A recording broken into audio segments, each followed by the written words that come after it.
Bismillahirrahmanirrahim. Assalamualaikum warahmatullahi wabarakatuh. Teman-teman sekalian, hari ini saya mau bicara tentang kurban. Di dalam Al-Quran, Allah Subhanahu Wa Taala berfirman, "Qul inna salati wa nusuki wa mahyaya wa mamati lillahi rabbil alamin."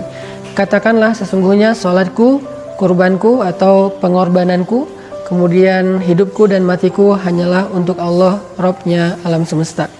Kemudian di dalam surat yang lain Allah berfirman, "Fasholli li rabbika wanhar."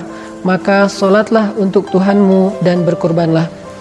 Pertanyaannya, kenapa di dalam dua ayat ini Allah Subhanahu Wa Taala menggandengkan antara ibadah solat dengan ibadah kurban?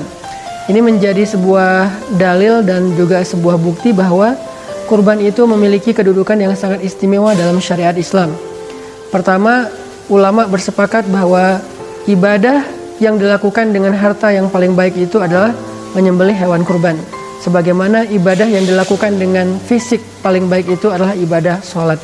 Jadi kurban dan sholat ini sama-sama ibadah terbaik tapi dengan versi yang berbeda. Kalau kurban versinya ibadah harta, kalau sholat adalah versi ibadah fisik. Tetapi Allah SWT di dalam dua ayat ini menggabungkan dua ibadah ini dengan kalimat inna sholati wa nusuki, sesungguhnya sholatku dan kurbanku.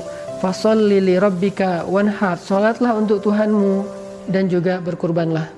Ini fadilah atau keutamaan pertama dari menyembelih hewan kurban. Yang kedua, sedekah yang paling istimewa di sisi Allah itu adalah menyembelih hewan kurban.